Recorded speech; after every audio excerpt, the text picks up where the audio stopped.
તમે હંમેશા બીજાની થાળીમાં શું છે તે જુઓ છો, પણ શું તમે ક્યારેય તમારી થાળીમાં રહેલ સોનાની કિંમત કરી છે?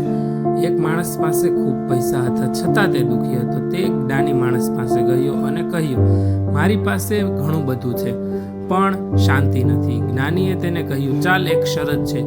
તેઓ એક ખેતરમાં ગયા. જ્ઞાનીએ કહ્યું, તું અહીંથી ચાલીને પેલે પાર જા, પણ જે પથ્થર તને સુંદર લાગે તેને ઉપાડતો જજે. પેલા માણસે મોટા અને ભારે પથ્થરો ઉપાડવાનું શરૂ કર્યું. છેક સુધી પહોંચતા તો તે થાકીને લોથપોથ થઈ ગયો.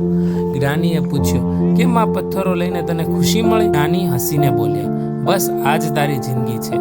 આપણે બીજાની સફળતા અને વસ્તુઓના ભારે પથ્થરો ઉપાડવામાં આપણી પાસે જે વસ્તુઓ કિંમતી છે તેને હંમેશા માટે ભૂલી જઈએ છીએ. તમારી પાસે જે છે તેના માટે આભારી રહો.